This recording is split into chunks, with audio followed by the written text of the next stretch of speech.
discotheque? I'll Okay. accept it. Yep.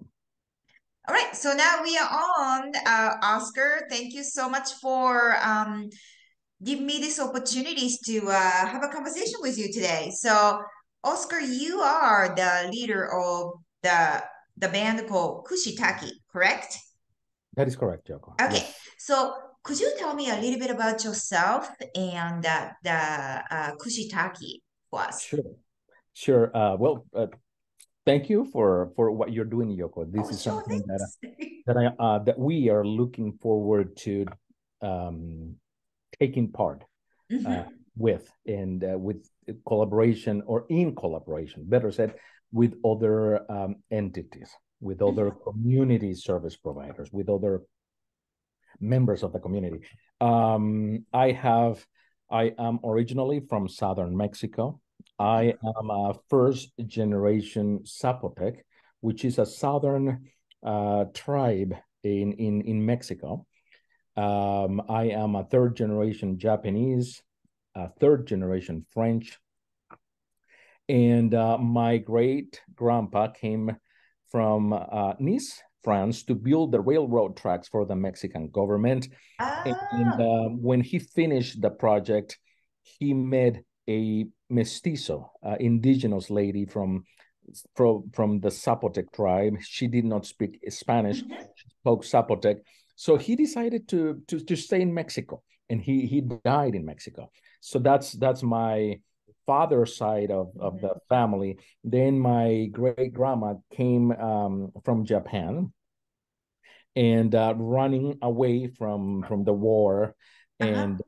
and they established themselves in Central America. And she married a guy from Portugal, and they both then had a tomato plantation, and they Oh, moved wow. to Mexico, into the border between Mexico and Guatemala, and that's where they live, and that's where my mother's side of the family Mhm. comes from. So from a very early age, I have been exposed to multiple perspectives.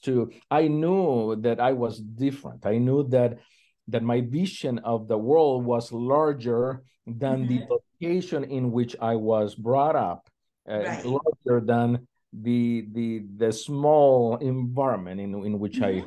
I was placed as a human person. So I came to the United States 32, 33 years ago. Oh, I have lived okay. I have lived in Nebraska longer than I have lived in my own country. That's interesting. I'm the Yeah. same way. All right. Oh, well, then that's the reason why we are having this candor Right, conversation. right.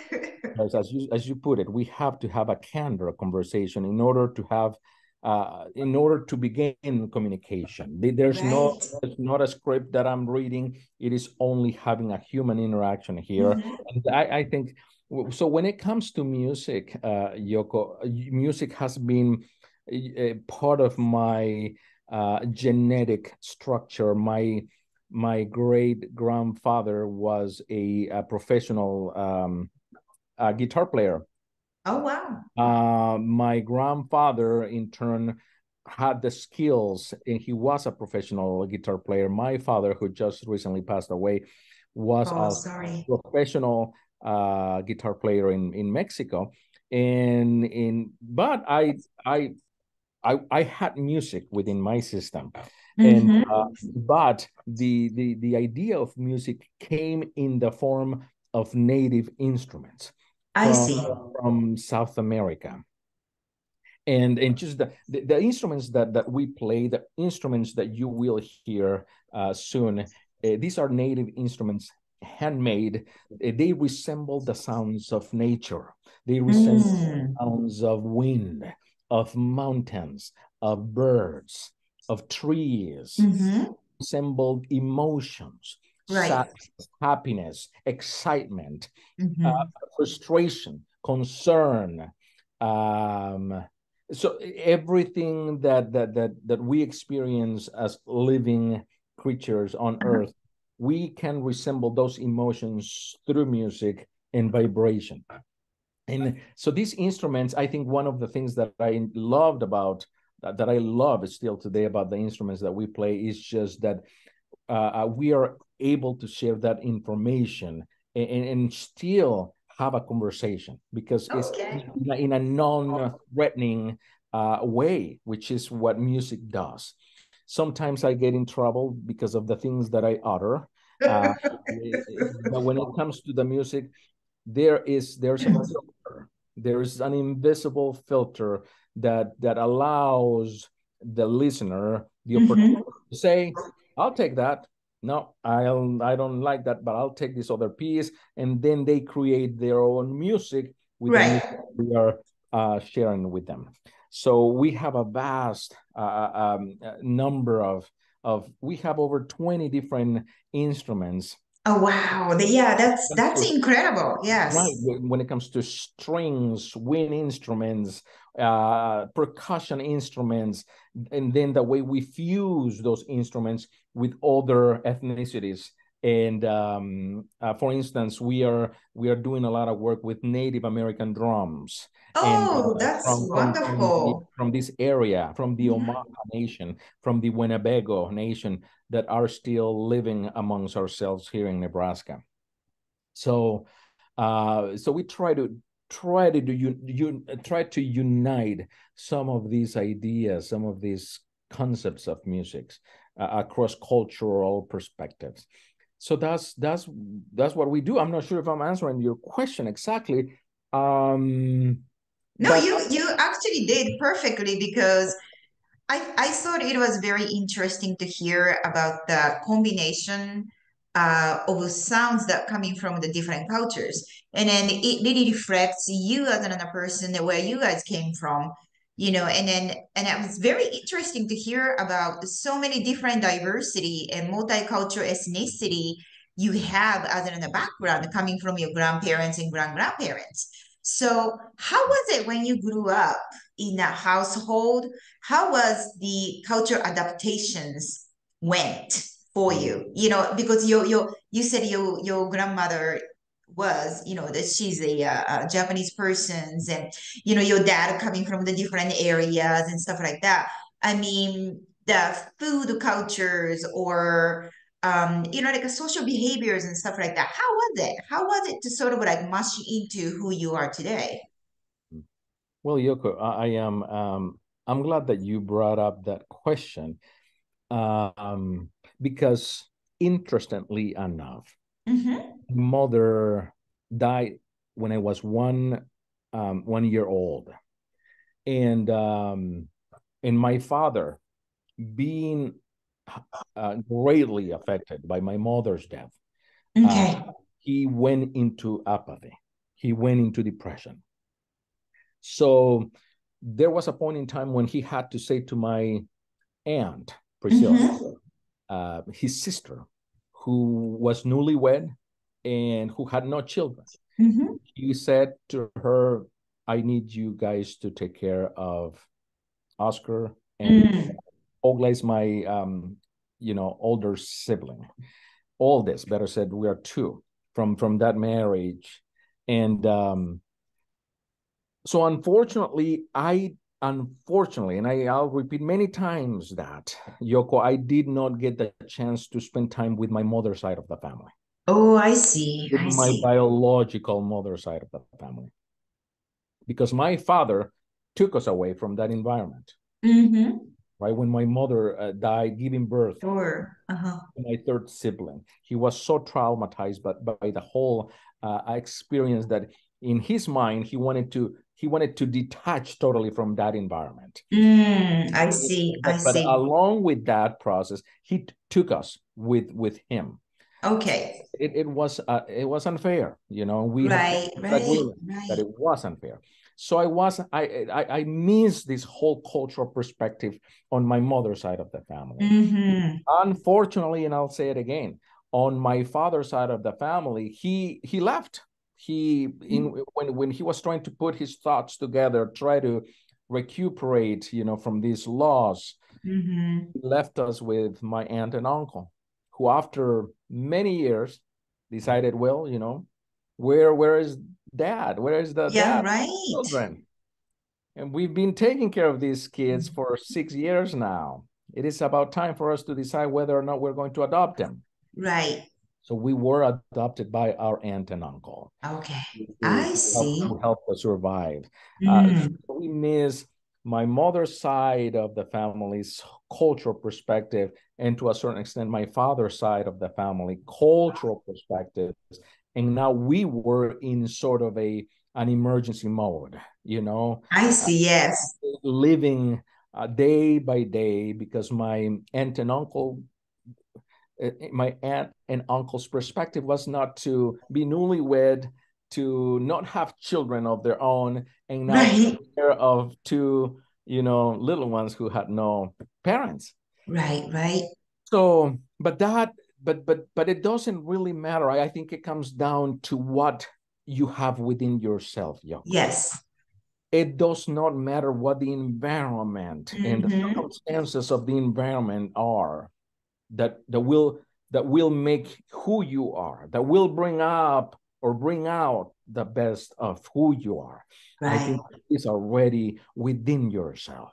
And Right. that's why at the beginning I said within my genetic Mm-hmm. sequence, which has part of my mother, part of my father, part of my mother's generations past, Mm-hmm. and father's generations past. All that information is included in that little gene structure. It's already there. Mm-hmm. And unfortunately, the environment, of course, it prevented me from finding out who I am in terms of music Right. at an early age. I found out about my talents when I was older, Mm-hmm. in life.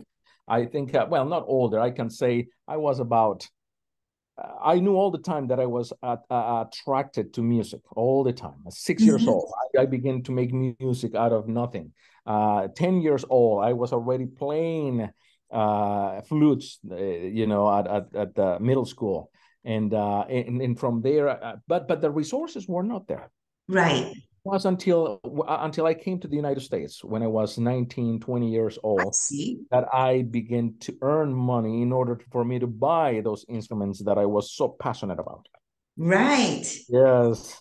So that's that's a very astonishing story that you have, and then thank you so much for even sharing that personal side of you because, and I believe that you are the person who you are already genetically coming from a wonderful ethnical backgrounds, and then I'm glad that fact that you found the voices, you found a way to actually make things happen to share the beauty of the music culture that you really wanted to share with the world. So, I found out very interesting Kusi Taki when I found out on the Nebraska Arts Council roster, when I'm looking for the band or artists to perform for our third annual International Bazaar. Um, just because I'm also have a things for Andean music, just growing up in Japan. But then again, my genre of music, I listen to so many of them. I grew up as a classical. I trained classical music with the piano since when I was 4. Um, I was always listening to different types of music just because I was so attracted to a different type of sound, especially Japanese music was okay for me when I grown up, but I was a things for like a world music. I really love the Latin, sound of it, Afro music to Latin music to classical to jazz. All different types of music can be infused into a different types of forms, right? I mean, at this point of life, I mean, everybody is recreating something out of original form of music and or sometimes inventing new music and new sound from the conventional one.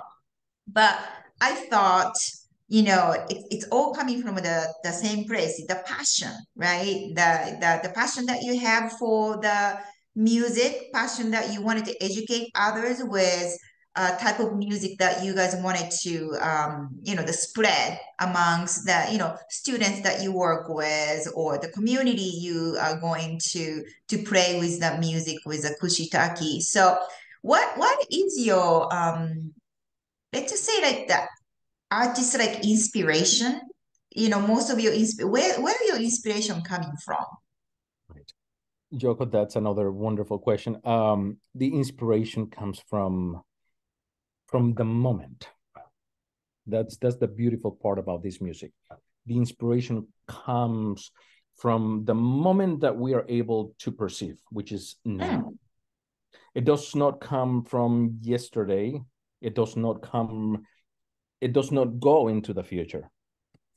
It comes from how I am feeling now. Now, In okay, that, so living in in the that, kind of moment, like right, right, yeah, like a carpe right. diem, like a seize the Exactly day right. type of things. This is right, Okay. right. And that is something that I have always appreciated about this music. And of course I cannot speak to music in general, but the music that I play, that we play in particular, because it is at this moment that we are able to manipulate our thoughts at this Mhm. moment. And at this moment, what we are feeling is what we are generating with the help of these instruments. And, Mm. and it is this moment, and this is the neat thing about this music, Joko, is that at this moment is when we are able to share a life with you Mm. in terms of who we are.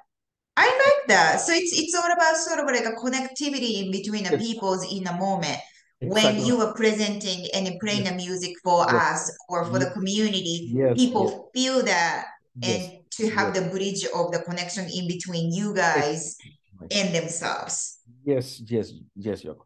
So within that moment, it is like a film, uh, Mm. drawing of where we've been, who we are, who we fought, our Mhm. thoughts, our emotions. It's at that moment that we are generating all of that so that you can see a whole picture of who we are.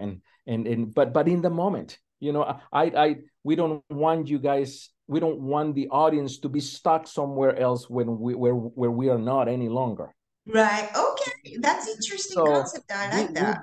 we've been there, but we are here now. You're Hmm. noticing that this hurts, but we are here now. This is what we went through, but we are But here. we are here now. You know what I mean? It's that constant reminder of the native music that we are bringing is so alive, and every time we perform is new and new again and new I and new. love that. Yeah. Yeah, that's awesome inspiration to be honest with you. So let me ask you this.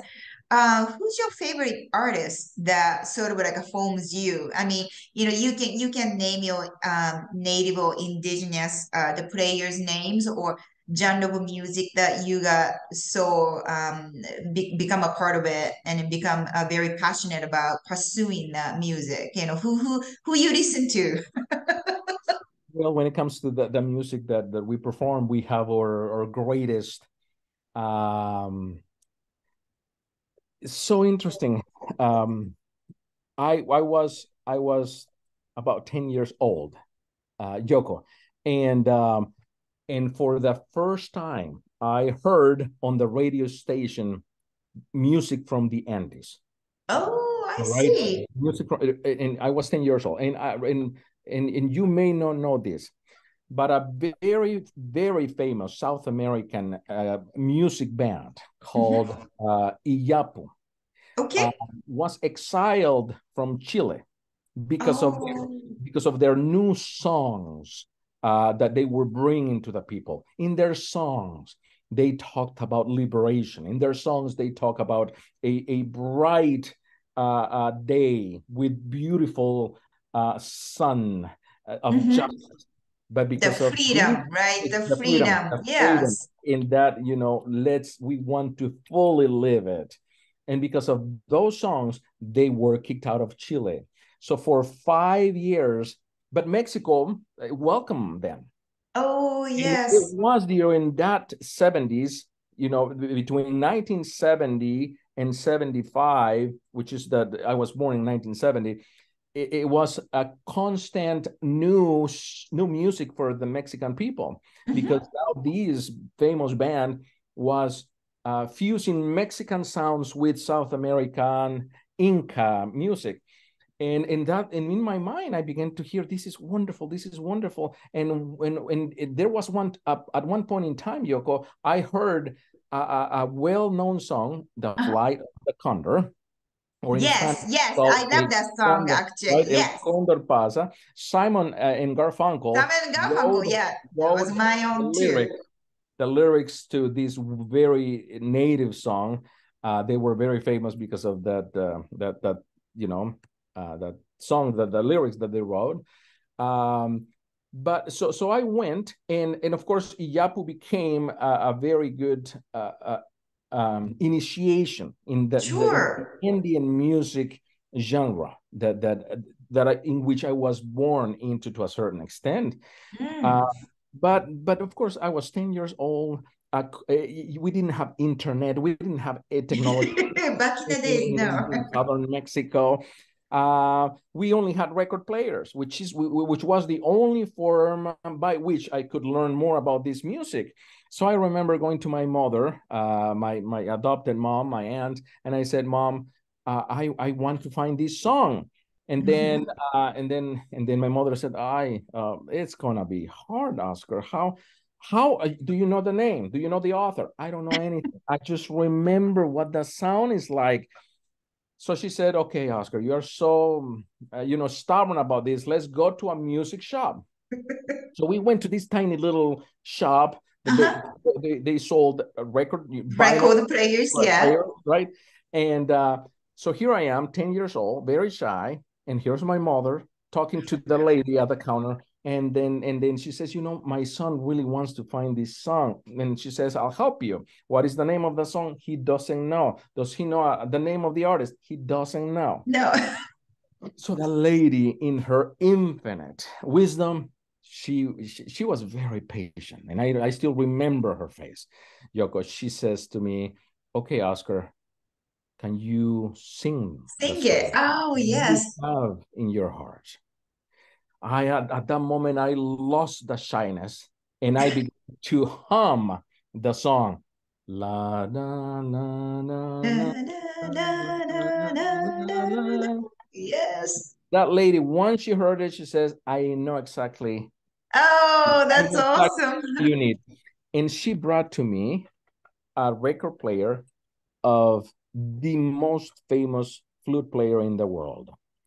Uh, his name um, his name was Raymond Thevenant. He Mhm. was not from the Andes. He was not from Peru. He was from Switzerland.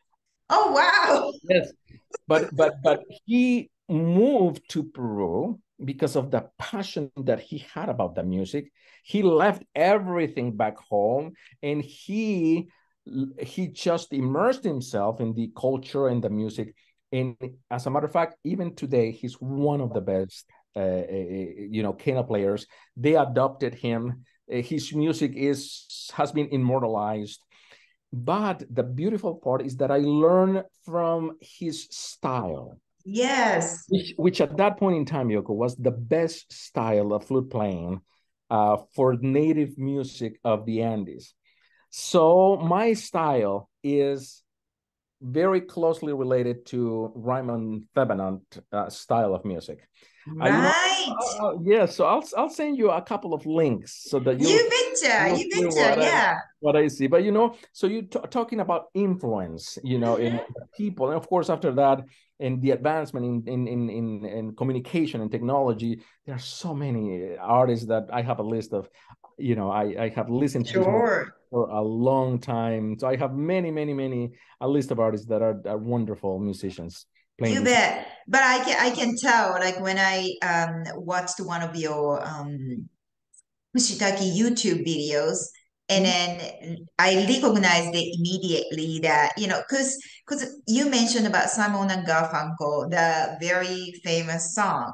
Right. And I was in Japan as a kid. listening to a cassette tape my mom and dad was playing off of the Simon and Garfunkel.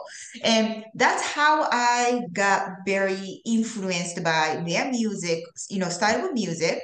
I also listen to a lot of time like chanson, like a French music, my somehow my parents have some broad category of music that they exposed me and my brother as a young people. And then at the one point, I built my own sort of genre of the music that I really wanted to listening to. But that's such a great story to tell. And then we cannot really wait to listening to your music, your band members. You're gonna have two more person in your Yeah. band, correct? Right. So what? Who are they? So we have Daniel Martinez. He's from Peru. He's Oh, the string guitar player, and David Jacobo. He is from Apache Junction, Arizona. He is our drum player. So oh, yeah, wow. uh, So, do you guys all live in the Nebraska area, or you guys just coming from the different, like flying from the different place, and then just kind of create the musics together? we all live in Lincoln. Okay. Yes, yes, yes, But yes. they are originally from the different area. So That is that's the point. really Right, interesting right. that you guys We kind of were magnetic to born each somewhere else. other's. Yeah. Yes, So they are also very passionate about the same types of music. Bolivians, Peru, Chile, yes, yes. Ecuador, like Very good. Aztec. Yes. So do you guys also create your own sound? I We do. assume. We have our own. So what we do is this music has been passed on through oral tradition for generations past, I and see. so we borrow a lot of what has been created by the Inca people in order to maintain the most original signature of the music.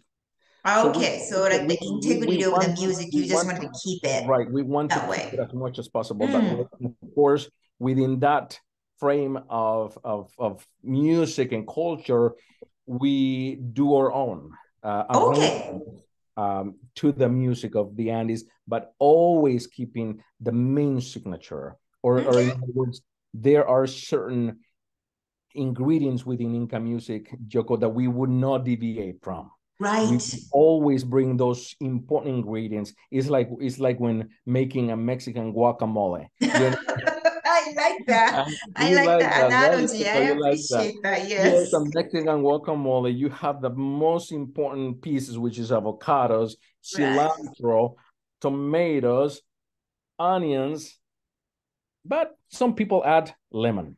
Right. And then the things that you add on your own, but you have those ingredients that must be there. Yes. Otherwise, it's not a guacamole. Right. Right. So we can get to see that, special, like a guacamole, Right, sort of right. like Yes, infused. yes. That's just my Actually, analogy of when actually, we we think can. about. You gave me an idea. I think I should call it Andean guacamole. There Right? we go. There we go. I think, the music doesn't have any boundaries, Right, there is no boundary, there is no right. country in a Mm, sense. I mean, it's all coming from the different places, but I think it can penetrate people's emotions, and then that's why I just love to bring over the different art performers from the different genre, mm, the different, a way of expressing because if we don't know really exposed to such a different types of sounds and music, your ears will never be trained that way, mm, and then who knows, our audiences is going to be inspired by you guys music. I mean, that would be my ultimate goal for this year, mm, to inspire people through the music art performances, mm, food, kids corner, cultural display, just intimate settings with mm. over 20 countries representations this year at the DNN Event Center in North Platte. So, Oh, mm. definitely we can keep this conversation going on and on and on for sure, but we are I very know, excited right? to, yeah, I mean, Uh, we are really excited to have you guys. You guys are going to play on the August 20th Mhm. of 2023 at the DNN Event Center. You guys will be able to play the twice. So, some of the people who won't be able to be there in the evening can catch in the early afternoon or vice versa. And, we are very honored to have you guys. So thank you so much for these times today. Sure. I can't wait to, meet you guys in person and can't wait to listen to you guys' music. Well, thank you, Yoko. And perhaps as we approach to the event, perhaps we could, what I would like to offer, if you think it is an okay thing to do, next time we meet prior to Uh-huh. August 20th, so that our audience in your community can take a look at what we're doing, is I can show you the instruments that we are going to be performing That would through be via awesome. Zoom. You know, we Yes. can I can make arrangements with you so that I can bring the instruments that they will hear, give a sample for a second or two, and then talk a little bit about the actual instrumentation and music that they'll be hearing. That's just an idea. If That you think sounds that, perfect. Well, we are going to set up another Zoom meetings then. yes, yes, yes, yes, yes. I hope so. Remember, Well, the idea is communication. The idea is yes, connection, making connections through better understanding of cultural perspectives. right. Yeah, I really love that. Thank you so much for being on the Zoom interview today. It means a of lot to us. course. I can't wait to share these videos with my communities and beyond. But thank you so much, Oscar. We are so lucky to have you guys Kusi Taki this year. So Thank we'll you. see you guys soon. Thank you. All right. Thank you. Thank you. Bye-bye. Bye.